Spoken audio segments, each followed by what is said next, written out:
எட்ரா கொக்கி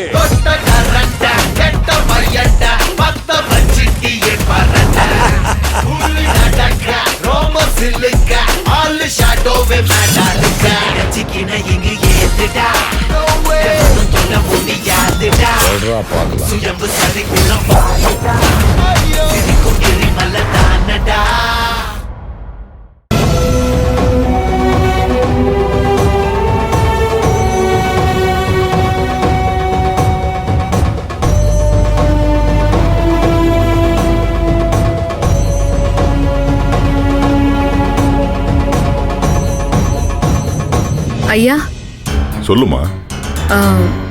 சாமியார் பேசிட்டு இருந்ததை நானும் கேட்டுட்டு இருந்தேன். தயவு செஞ்சு வரலட்சுமி நோன்பு பண்றதோட நிறுத்திருங்க. அந்த தாலி கட்டுறதெல்லாம் வேண்டாம். ஏமா அது என்ன நானா அவ கேட்ட? அவரதான் சொன்னாரு. பரவாயில்லைங்க ஐயா, அவரா சொல்லியிருந்தா கூட வேண்டாம். ஏற்கனவே கட்டின தாலியே இன்னைக்கு வரைக்கும் பிரச்சனையா இருக்கு. எங்க வீட்டுல உள்ளவங்க பிறந்ததுல இருந்து வாழ்ந்த கிராமத்தை விட்டு வர வேண்டிய நிலைமை. இங்க அதை வச்சு என்னென்னமோ சண்டை சச்சரவெல்லாம் வருது. நீங்களும் பார்த்துட்டு தானே இருக்கீங்க. இதுல இன்னொரு வாட்டி தாலி கட்டுறத நினைச்சு கூட பார்க்க முடியலங்க ஐயா. பரிகாரம் பண்ண போறோம்னு நீங்க ஒண்ணு பண்ண போய் அது ஒரு புது பிரச்சனையை தான் கொண்டு வரும். அப்புறம் மிச்சம் மீதி இருக்கிற நிம்மதியும் இல்லாம போயிடும். இங்க பாரு நந்தினி, உன்னுடைய கவலையும் அக்கறையும் எனக்கு புரியாமல்லம்மா. ஆனா இது நான் ஆசைப்பட்டு பண்ற விஷயமே இல்ல. சொல்லப்போனா இந்த மாதிரி பண்ணலாமான்னு கூட எனக்கு தெரியாது. இது துரணமலை முருகனோட உத்தரவுமா, அதை எப்படி மீற முடியும்? தயவு செஞ்சு நான் சொல்றத கொஞ்சம் யோசிச்சு பாருங்க ஐயா. கண்டிப்பா பிரச்சனை வரும், சண்டை வரும்.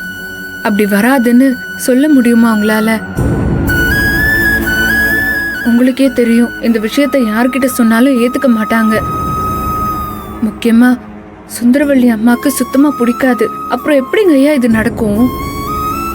எல்லாரும் ஒன்னா கூடி நிக்கும் போது திரும்ப ஒரு வாட்டி என்னை கூப்பிட்டு தாலி கட்டணும்னு நிக்க வச்சு இவங்க சண்டை போட்டு அதுக்கு சூர்யா சார் பதிலுக்கு சண்டை போட்டு என்ன நடக்கும்னு இப்பவே கண்ணாடி மாதிரி கண் முன்னாடி தெரியும் போது எதுக்குயா இதெல்லாம்?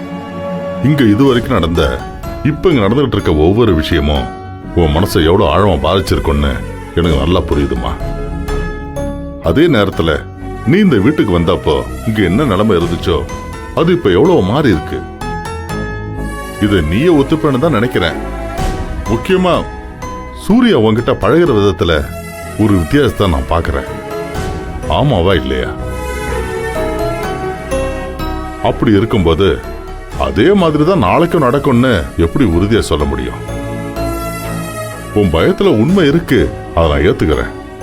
ஆனா நீயா ஒரு முடிவு எடுத்துக்கிட்டு இருக்காத. அது மட்டும் இல்ல, நீ ஒன்னும் புதுசா தாலி கட்டிக்க போறது இல்லையே. ஏற்கனவே சூர்யா கட்டின தாலி உன் கழுத்துல இருக்கு.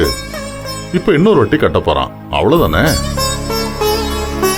இத பாருமா, மத்தபடி நீ சொன்ன எல்லாத்தையும் நான் மனசுக்குள்ள வச்சுக்கிறேன். எந்த பிரச்சனையும் இல்லாம இது நல்லபடியா எப்படி முடிக்கணும்னு நான் யோசிக்கிறேன்.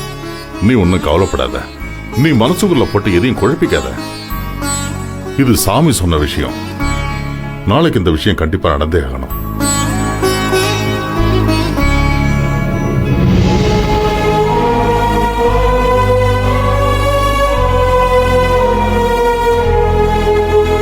ஐயோ, அப்படிலாம் சொல்லாதீங்க. நான் கூப்பிட்ட உடனே வரேன்னு ஒத்துக்கிட்டீங்க பாருங்க, அதுவே ரொம்ப சந்தோஷம். நீங்க எவ்வளவு பெரிய ஆளு. எப்பவுமே வரலட்சுமி விரதத்துக்கு நான் எப்பவுமே உங்களை வருஷம் வருஷம் கூப்பிட்டுக்கிட்டே இருப்பேன். உங்களுக்கும் ஏதோ ஒரு வேலை வந்துடும், இல்லைன்னா அப்ராடுக்கு போயிடுவீங்க. ஆனா இந்த வருஷம் உங்க வாயாலேயே நீங்க வரேன்னு ஒத்துக்கிட்டு இருக்கீங்க. அது என்னோட பாக்கியம். இந்த வருஷம் என்னோட எல்லா பிள்ளைங்களுக்கும் உங்களோட ஆசீர்வாதம் கண்டிப்பா வேணும். கண்டிப்பா நாளைக்கு நீங்க வரணும். சரி, ரொம்ப சந்தோஷம். பார்க்கலாம். மா, என்னம்மா, யாரோ பெரிய ஆள் வர போறாங்க போல இருக்கு. மா, யாருமா? யாராவது பிசினஸ்